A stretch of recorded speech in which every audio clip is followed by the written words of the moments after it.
Assalamualaikum warahmatullahi wabarakatuh. Perkenalkan, nama saya Delia Manda Putri dari kelas 11 MIPA 4 nomor absen 8. Di sini saya mau menjelaskan tentang 1. Benda tegar gerak, rotasi, dan translasi. 2. Momen gaya atau torsi. 3.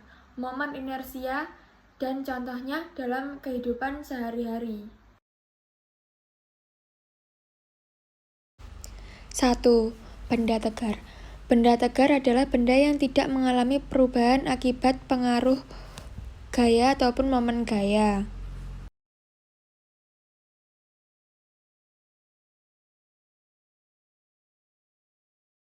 1. Benda tegar. Benda tegar yaitu ada dua hal.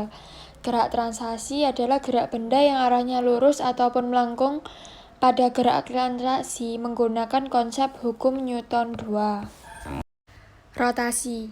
Dinamika rotasi adalah ilmu yang mempelajari mengenai pergerakan benda yang berputar pada poros atau titik tumbuhnya. Dinamika rotasi ini dipengaruhi oleh beberapa hal, seperti massa, gaya, percepatan, kecepatan, torsi, dan lain-lain. Dinamika rotasi ini sebenarnya menggunakan konsep hukum Newton 2. Resultan gaya sama dengan massa dikali percepatan. Tetapi karena ia berotasi pada porosnya dan dipengaruhi oleh torsi sehingga rumusnya menjadi momen torsi sama dengan momen inersia dikali percepatan sudut. Kedepannya, ketika kamu mempelajari dinamika rotasi, maka kamu akan menemukan rumus dengan bentuk baru dari gerak lurus atau translasi. Jadi, kamu tetap harus paham dulu mengenai gerak lurus yang mengikuti hukum Newton.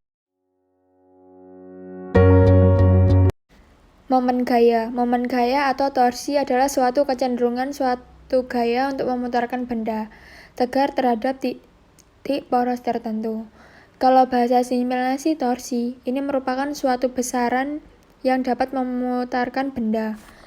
Lambang dari torsi adalah tau. Torsi ini pertama kali diperkenalkan ke dunia sains oleh seorang teknisi bernama J. Thomson.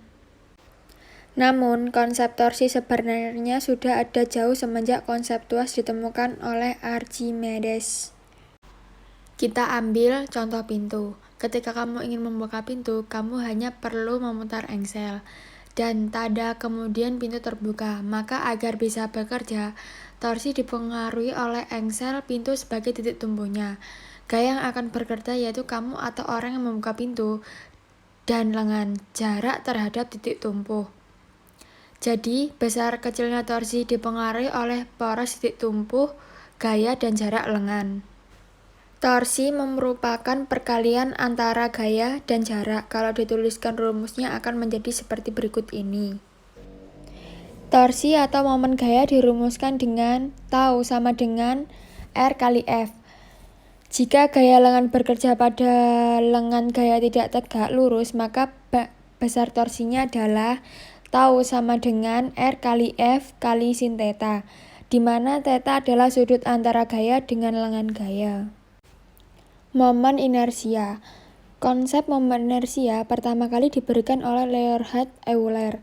Momen inersia didefinisikan sebagai kelembaman suatu benda untuk berputar pada porosnya, atau dapat dikatakan ukuran kesungkaran untuk membuat benda berputar atau bergerak melingkar.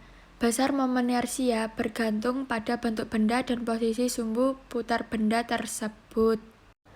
Contoh benda. Momen inersia dirumuskan dengan I sama dengan mr².